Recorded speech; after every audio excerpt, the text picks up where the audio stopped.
Hey there guys, this is going to be a project video, and in this we're going to make a Bible cover. I do have a link down in the description if you would like the pattern pack that goes along with this to build this yourself, and there's a lot of tooling patterns in there as well.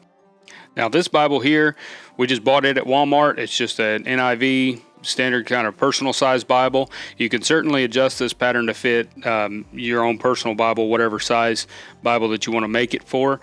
I will have all the dimensions of this Bible and kind of my finished dimensions of the pattern that we ended up with in the description below, and we will also do a blog post on our website that will have all these dimensions in there and kind of our clearance tolerances that we left and stuff like that. So if you do buy the pattern pack and then you end up with a Bible that's a little smaller or a little bigger, you can easily adjust these patterns to fit that. Especially the tooling patterns, you can do it on a copy machine and increase it or decrease the size of it a little bit to fit what you're trying to do. But this will show you the basic concept on how I make a book cover. Basically is all this is. There's not going to be any kind of zipper, any kind of closure, anything like that. It's just a simple book cover to cover the Bible. And so here we're just making our pattern, and you can see I've got a pretty good amount of clearance there. You always want to leave yourself a little more than you think you need, because by the time you stitch around there when you're putting it together, it can get really tight trying to get the outer binding of a book inside those pockets. And so I always try to leave myself a little bit more room than I think I need.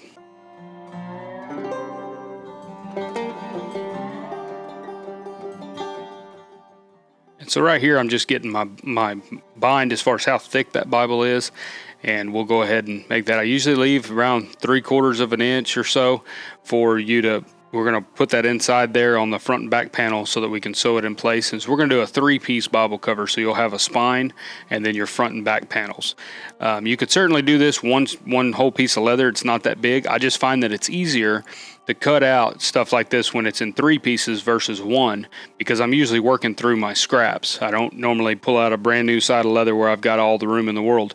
And so that's why usually when I'm making these type of book covers or anything like that, or organizers, day planners, I will usually try to do them. If I can, I'll try to do them in 3 pieces, just because I can work through my scrap leather a little bit easier.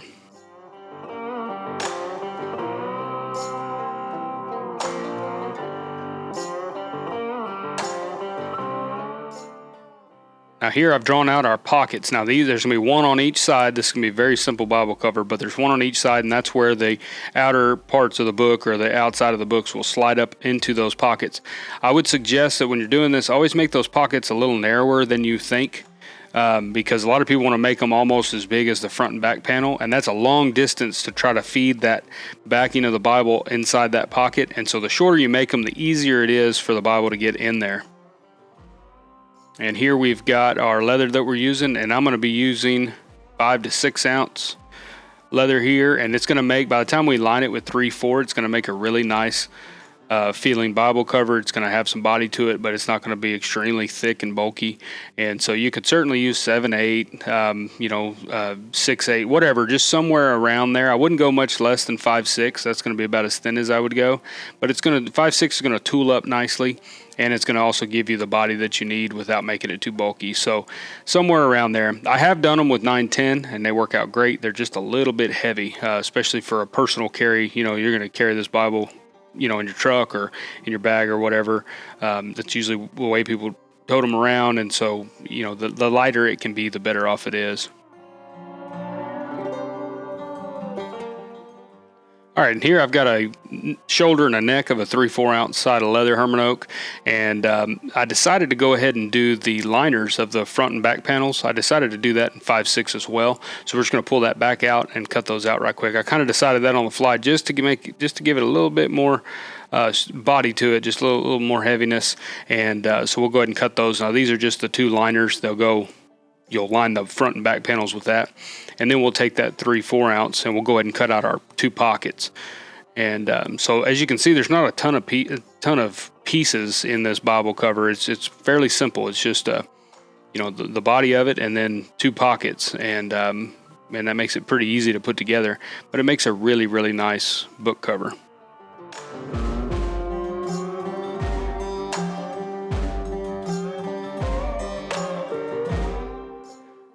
Okay, so on here, I'm going to go ahead and cut out some pieces that are just maybe a 1/2 inch smaller all the way around than my front and back panel.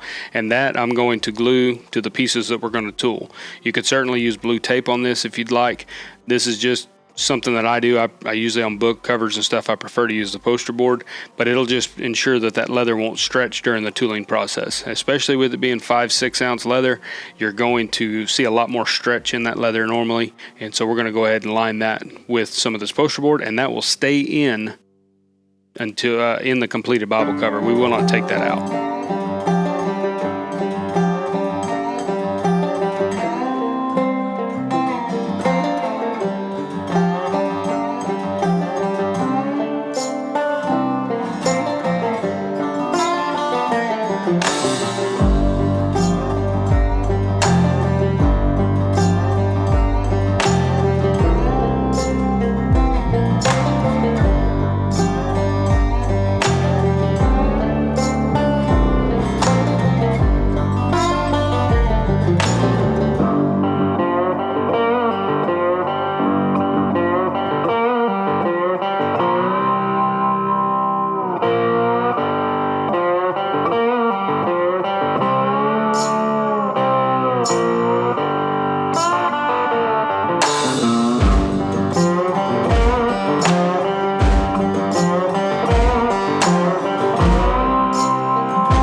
And on this Bible cover here, I'm going to go ahead and do a two-tone brown dye job on here. And so we're going to go ahead and go through this process really quick. And I do have a video in our archive there on our YouTube channel that shows you how we do our two-toning job, and I go into a little bit more explanation.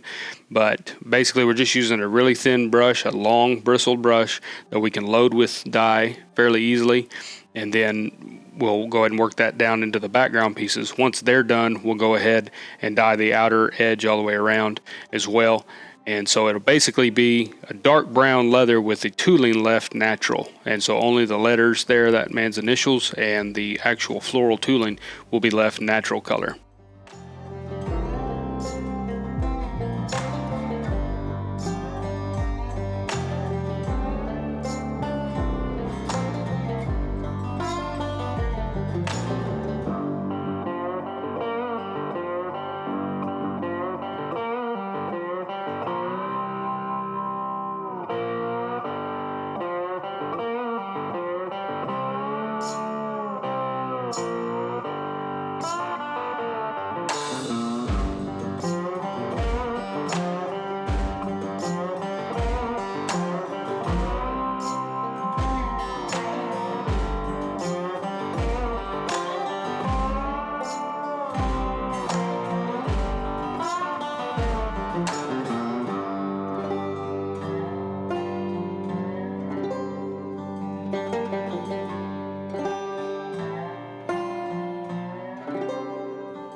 And so there's all our pieces. So the spine there, we just dyed it brown. On the back, we went ahead and did a quilting pattern.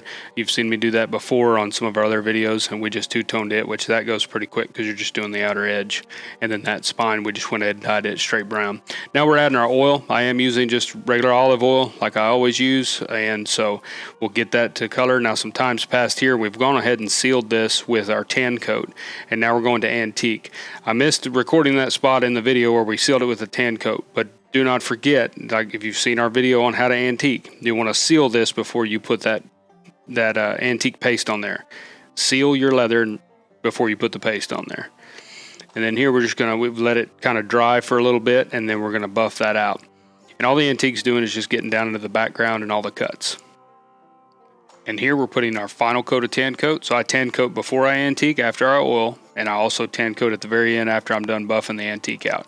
That's going to bring that natural color back in.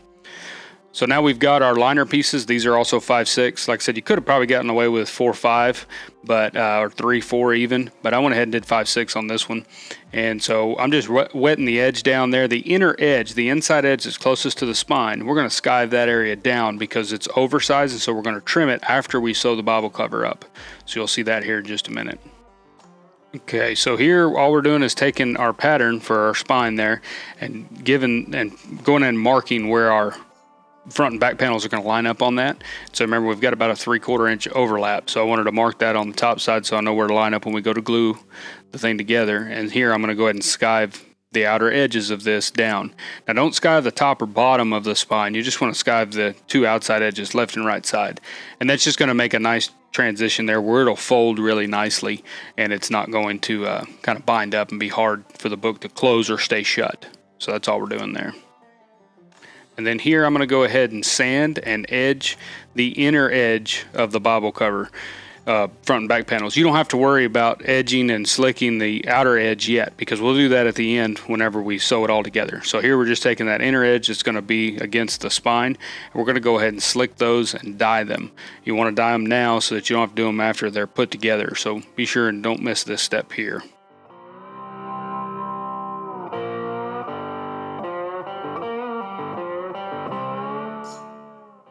Okay, so on our spine there, you can see our lines we made with our calipers there, and that's telling us where the front and back panel is going to line up there on the spine. And so we'll go ahead and scratch that up and start gluing that, and we'll glue the front and back panels in place just right there on that spine, and that'll give us the right spacing there for the Bible's width or thickness and everything.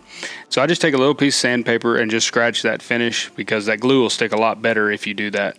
And so any kind of little sandpaper, something like that, just scratch out or rough up that edge right there. Just be real careful not to get out of your line. And then we'll just put some contact cement on those areas there that we sanded, and we'll also put them on the inside of the front and back panel along those edges. Let that set up for a minute and then glue them together.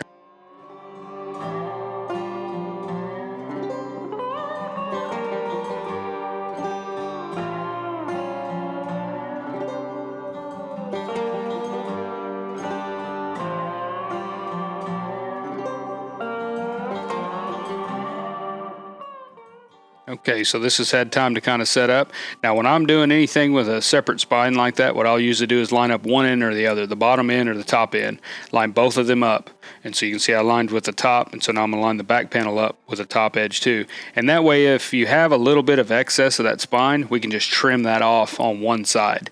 And it'll also ensure that your front and back panel are exactly aligned, and you don't have one lower than the other or one higher than the other. And so I just used a square there to make a line and just cut that nice and straight. Then your spines will always end up flush, and your book will always end up square. Okay, so now we're ready to line this. We've got our spine glued in. So what we want to do is take the skived edge of those liner pieces that we did earlier. We want those skived edges to be to the spine, so inside. And so we'll line those up, be sure we know they're going to fit and everything, and then we'll just glue. We'll put a coat of glue on all of that. When you're gluing the actual body, where you have the spine glued in there, just don't go much past where you skived. You don't have to get real crazy. You just don't want any of that glue showing on the inside of the spine of that Bible cover, because we're not going to line that. So you want it to look nice and clean. Now here on your pockets, this is 3/4 ounce. I've got a really small number 1 Ron's edger, and so I went ahead and edged mine. You don't necessarily need to do that, but it sure makes it look really nice if you're using veg tan. If you're lining this thing with chap leather, which is absolutely fine, if you are, you may or may not want to line it. Some chap leathers or edge it. Some chap leathers edge well and some don't, but that's completely up to you. I went ahead and took the time and went ahead and edged the pockets. It just makes them look a little bit more finished and professional.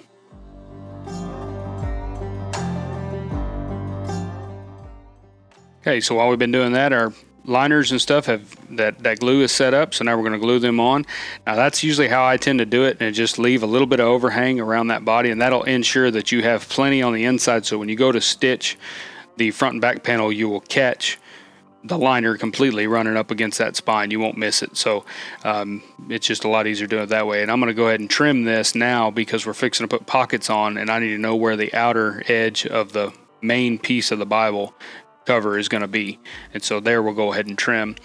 And I'm just measuring there kind of what my width is and putting a few marks, and then we'll put glue in those areas and then also on the pockets, and then we'll glue those in place, and we'll be ready to stitch this thing up.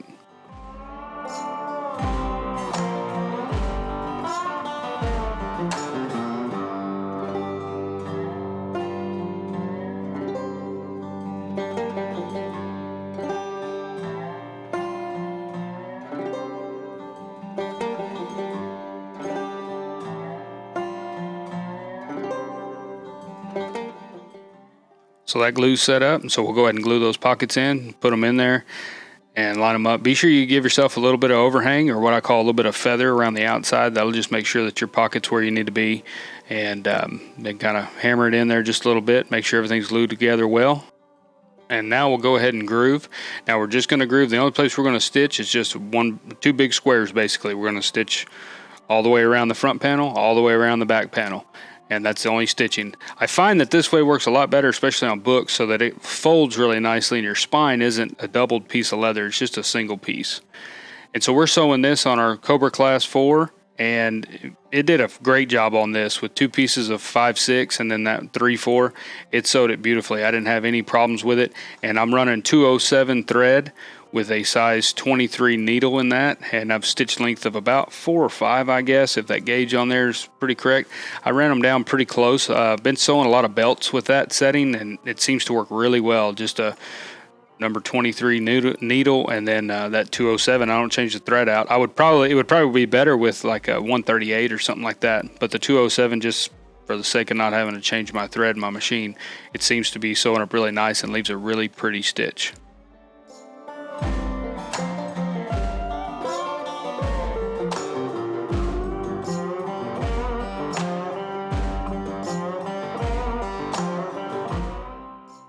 And now all we've got to do is just trim our stitches there, and go ahead and trim off that excess off those pockets. Try, the nicer you trim, the less sanding you got to do. So try to do a good job. I like to use those little razor blades to do that.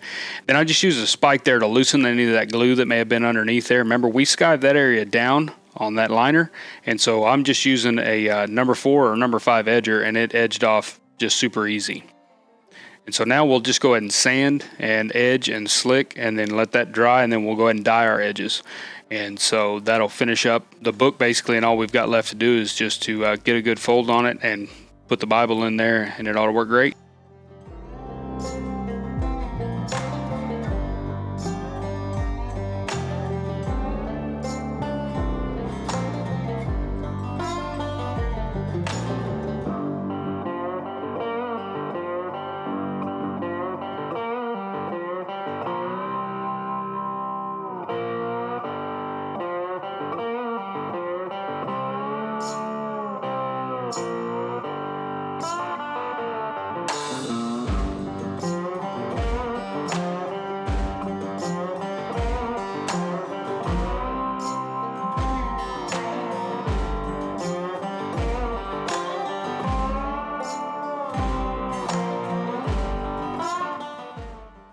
All right, here I'm just going to take a long spike and just break any of that glue loose that may have those pockets glued down up up in there. And so we're just going to break that loose a little bit. Then all we've got left to do is just make sure the Bible fits. I usually just kind of stick it in there, make sure, and then we go ahead and just push the outer edge of its cover into those pockets, and that'll make the Bible cover. Now, there is a pattern pack available, and if you would like to purchase that, there's a link down in the description. There will also be a blog post on our website for this project with the embedded video as well. And there's tooling patterns in the pattern pack as usual. I hope everybody's staying safe and healthy out there, and I really appreciate y'all watching this video. If you're stuck at home, this would be a great project to try to build for yourself or as a gift for a family member. So thank y'all, and we'll see y'all in the next video.